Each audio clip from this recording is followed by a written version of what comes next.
आज हम स्टार्ट करते हैं पेज नंबर 56। टॉपिक है who can be a partner in a firm. कौन पर्सन पार्टनर बन सकता है फर्म का। Partnership comes into existence by contract. Partnership की शुरुआत कब से होती है? जब इनके बीच में एक कॉन्ट्रैक्ट बनाया जाता है, एक एग्रीमेंट किया जाता है। So such a person can be a partner who is a major person. एक ऐसा पर्सन पार्टनर बन सकता है जो मेजर होता है। Following points are essential for becoming partner. पहला पॉइंट दिया हुआ है adult. The person should be 18 years of age and if he is minor and under the care then he should have attain the age of 21 years. मतलब जो person partner बन सकता है उसकी एज क्या होनी चाहिए? 18 ईयर्स से ज़्यादा होनी चाहिए। अगर माइनर है, मतलब अगर आप 18 ईयर्स से कम वाले को रखते हो, देन उसके लिए एक होना चाहिए, मतलब एक क्राइटेरिया बनाया गया है कि वो किसी के केयर के अंडर हो और कम से कम उसकी एज जब तक 21 नहीं हो जाती तब तक उसको पार्टनर नहीं बनाया जाता है। Sound mind. The person should B of sound mind. To become a partner in the partnership firm, it is essential that he should be capable of entering into a contract। मतलब वो mentally fit होना चाहिए, उसे mental कोई problem नहीं होनी चाहिए और मतलब उसको इतनी समझ होनी चाहिए कॉन्ट्रैक्ट के बारे में कि वो मतलब डिसीजन ले सके। Thus, any major person who is not bankruptcy or a lunatic may become a partner। bankruptcy मतलब उसके ऊपर कोई लोन या कोई कर्जा वगैरह पहले से नहीं होना चाहिए, कोई केसेस वगैरह नहीं होने चाहिए, वो मेंटली फिट होना चाहिए, पागल नहीं होना चाहिए और कोई हेल्थ प्रॉब्लम भी जैसे नहीं होनी चाहिए। Not declared incompetent। A person who has not been declared incompetent to enter into a contract, criminal and citizen of enemy country cannot become a partner in the partnership firm। मतलब किसी ऐसे person के ऊपर कोई मतलब restriction लगाया गया हो कि उसके ऊपर कोई क्रिमिनल केसेस चल रहे हों या कोई और कंट्री का पर्सन हो जहाँ से हमारी कंट्री की दुश्मन मतलब लड़ाइयाँ चल रही हों, ऐसा कंट्री का वो पर्सन नहीं होना चाहिए। फिर दिया हुआ है mutual relations of partner. The sound relationship among the partners is possible only by a mutual understanding। मतलब आप जो पार्टनरशिप बना रहे हो तो उसके बीच में क्या होना चाहिए? सब पार्टनर्स के बीच में एक अंडरस्टैंडिंग होनी चाहिए। If there is no mutual agreement regarding the relations of partner, then the provision mentioned in section 9 to 17 of partnership act will be applicable। अगर उनके बीच में कोई एग्रीमेंट नहीं होगा, कोई अच्छी मतलब कॉपरेशन नहीं होगा, तो हम प्रोविज़न लगाते हैं, रूल्स एंड रेगुलेशंस लगाते हैं जो पार्टनरशिप एक्ट में दिया गया है सेक्शन 9 to 17 के बीच में। Rights of partner. पार्टनर्स के क्या क्या अधिकार होते हैं? To take part in the conduct of the business. मतलब जो काम हो रहा है, बिजनेस चल रहा है, उसमें आप पार्टिसिपेट करिए। To attend and discharge his duties diligently. जो भी वर्क हो रहा है, काम हो रहा है, जो आपको ड्यूटी दी गई है, रिस्पॉन्सिबिलिटी दी गई है, उसको आप अच्छी से परफॉर्म करिए।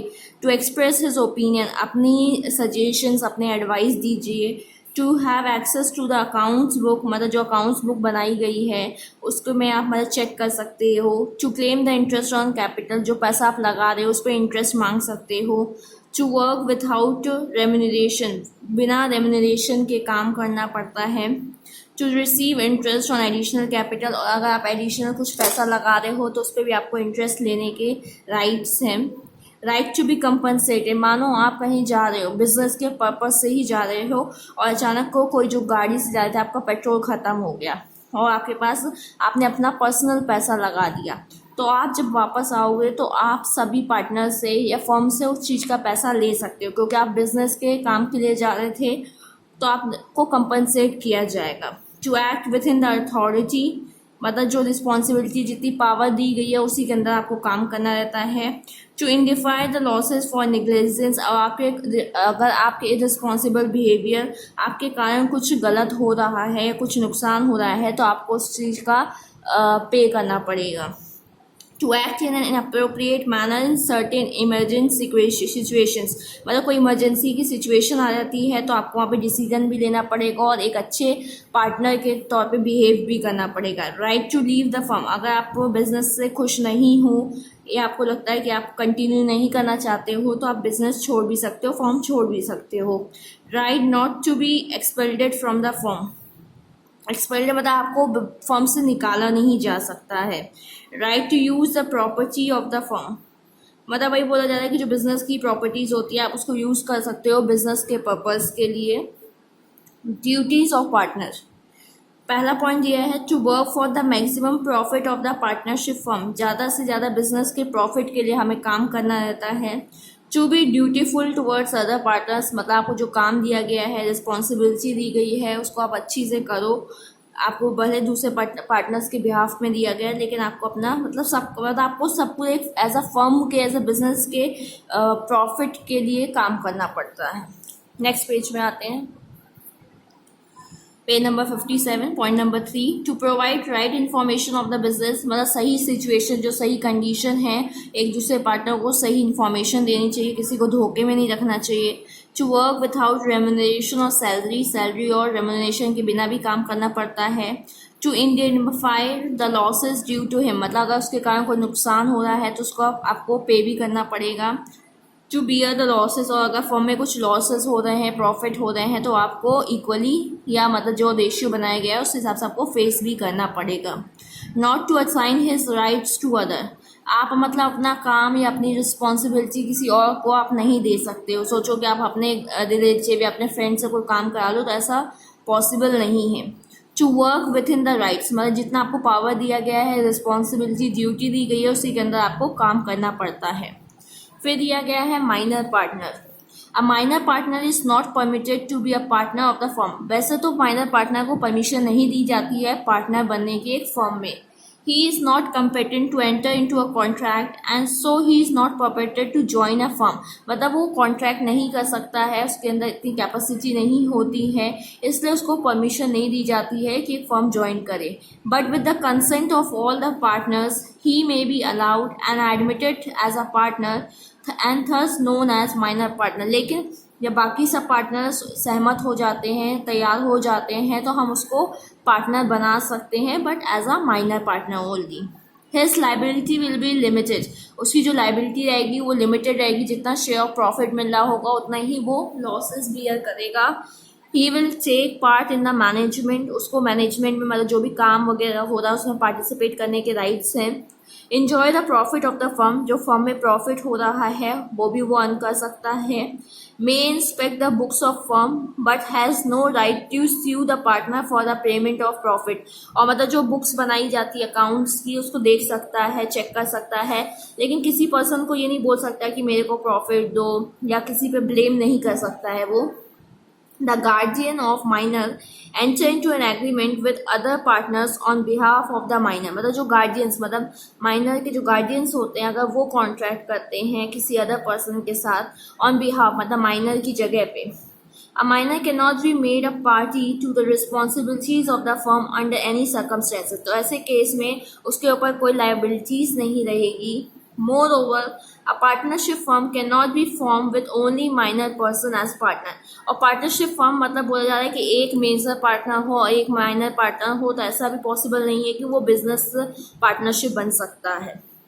There should be at least 2 major partner, इसलिए कम से कम 2 मेजर पार्टनर, मतलब 18 ईयर्स से या 21 ईयर्स से ज़्यादा के लोग होने चाहिए, और फिर भले उसके बाद में आप एक माइनर को एडमिट कर सकते हो।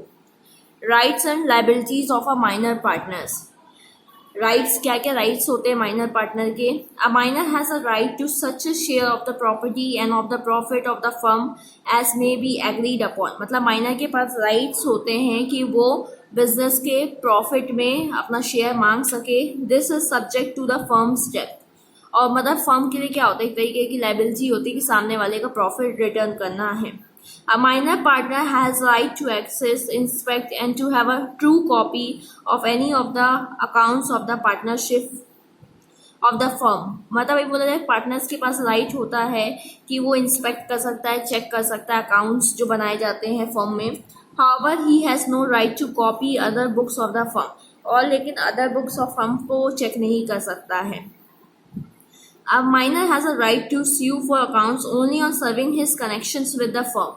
He can also sue the other partners of the firm for payment of his share of the property or the profits of the firm on serving his connection with the firm, मतलब अगर partner minor partner काम कर रहा है और उसे profit नहीं मिल रहा है या उसको शेयर जो भी नहीं मिल रहा है, तो उसके लिए वो स्यू मतलब होता है सामने वाले को बोल सकता है, केस कर सकता है उसके ऊपर minor has a right to elect to become a partner on attaining majority, और जब मतलब उसकी एज 21 से ज़्यादा हो जाती है तो उसके पास राइट्स होता है कि वो मेजर पार्टनर बन सकता है उस फर्म का।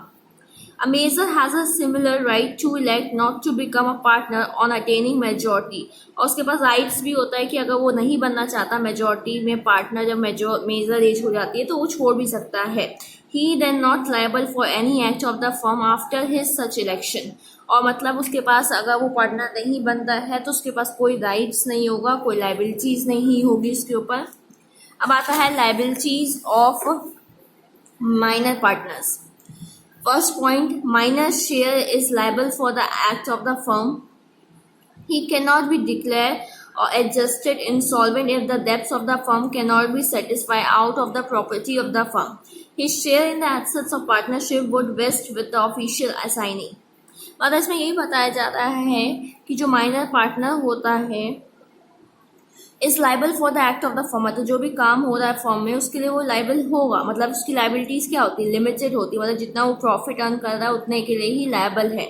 इसमें यही बताया गया है कि अगर फर्म या बिजनेस आपका इंसॉल्वेंट मतलब दिवालिया घोषित कर दिया जाता है और बिजनेस की प्रॉपर्टीज सामने वाले की लाइबिलिटीज या डेप्थ को पूरी करने के लिए नहीं हो पाती है, तो जो उसका शेयर रहेगा वो किसके पास चले जाएगा, ऑफिशियल असाइनी के पास चला जाएगा।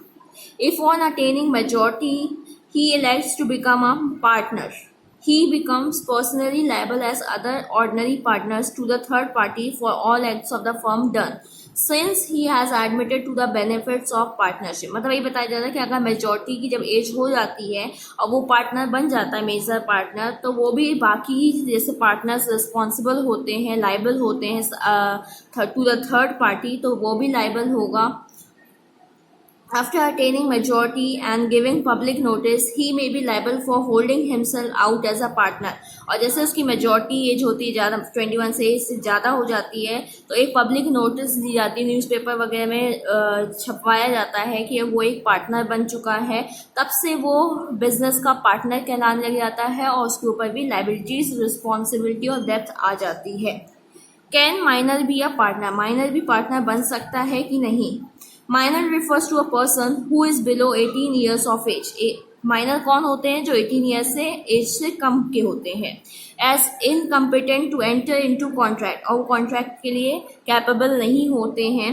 Generally a minor is not admitted in a firm, but with the consent of all other partners he can be admitted into a partnership as per section 30 of the partnership act। इसमें ये बताया गया है कि minor को हम admit कर सकते हैं, बाकी अगर पार्टनर्स सहमत होते हैं, रेडी हो जाते हैं उसको रखने के लिए, किस सेक्शन के अकॉर्डिंग, सेक्शन 30 के अकॉर्डिंग पार्टनरशिप एक्ट के।